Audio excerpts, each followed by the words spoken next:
bringing news that matters to you. You're watching the Bahamas Tonight Northern Edition.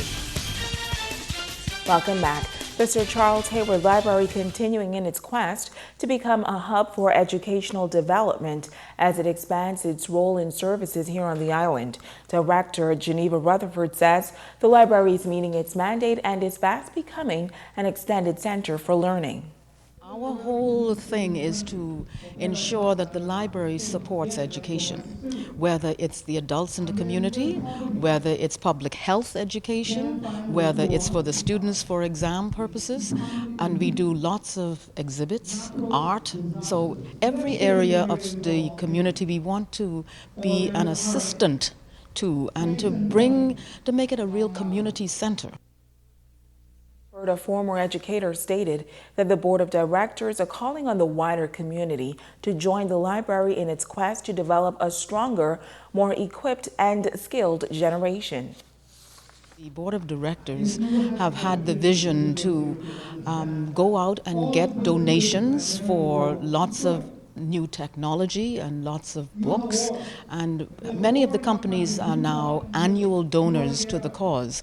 And one of the great things we've just started is our mobile library, where we go from east to west, particularly in the pre and primary schools.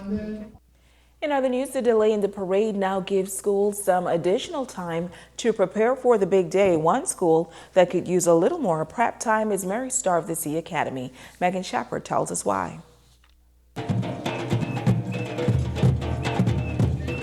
Mary Star of the Sea Catholic Academy getting in some practice as they prepare for the Junior Junkanoo Parade. Receptionists and Junkanoo enthusiasts Wardrina Wright says the school got off to a late start with its preparations, but they're coming along quite well. It's exciting. The children are excited and eager to rush for the first time on the streets. So for us, it's just excitement in the air. The school has rushed before. It's the first time for most of the boys in the group. Probably about 4 or 5 of them has the Junkanoo experience, and for the others it's just the first time. She adds that the school will be displaying the beauty of the Bahamas. We have about 71 persons presently in the group along with our dancers. It's about 32 boys and about 26 girls. Our team is Sunshine Glory. So we think about the sun, just the beauty of the island itself. We picked some of the flamingo, the blue marlin, and just our dances would intrigue the audience. Wright says that teachers, students, and even parents have been putting in the hours to ensure a successful display come parade day.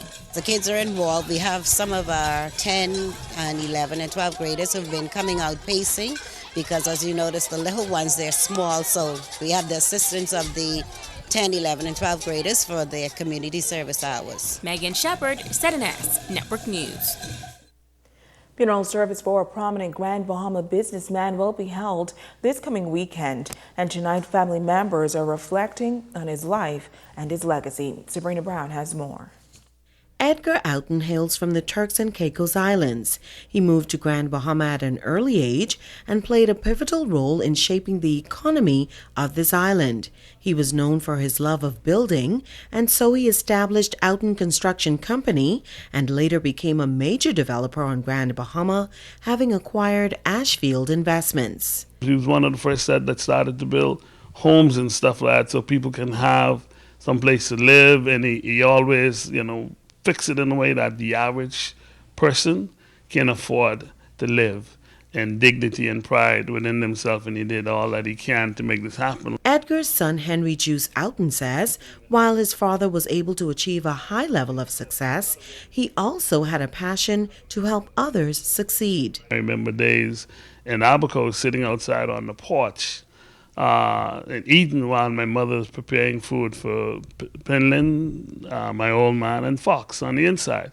And he was an intricate part of the labor force in those days, and he was one of those that fought from the beginning of trying to make sure that there is a place in this country for the black man.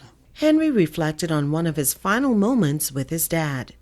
He, not so long ago, came from his doctor just a few weeks back, and he came with a great bill of health, And in fact, he was bragging to me, say, son, the doctor give me 12 more years.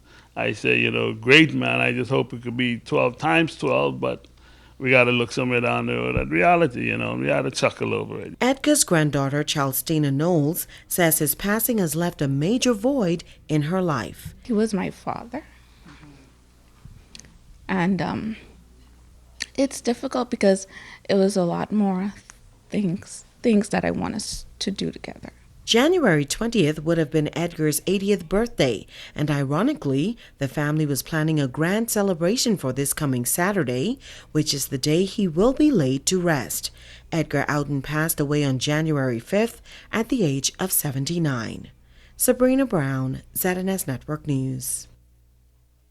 Thanks, Sabrina. Now it is time to ask the doctor. Welcome.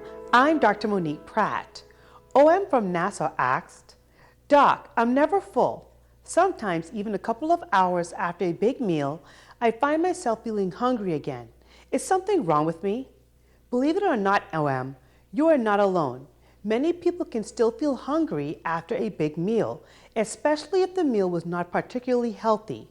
Your stomach has receptors that send messages to your brain to tell it when you are full. Your stomach needs anywhere from 10 to 45 minutes to release a specific hormone which signals to your brain that you are full. If you aren't patient, you might be tempted to eat something else before the message from your stomach reaches your brain. It's very important that you eat a balanced diet. If you eat a lot of junk food, your body will not get all the nutrition it needs, and this can sometimes cause you to feel hungry even after you have already eaten. When meals contain at least 2 servings of vegetables, fiber, and sufficient lean, healthy protein, the chances of feeling unsatisfied after you eat is far less likely. So if you have a question about eating healthy, please email askdrbahamas@gmail.com. I'm Dr. Monique Pratt, and this has been Ask the Doctor. Stay with us. Ricardo Lightborn has a check on sports when we return.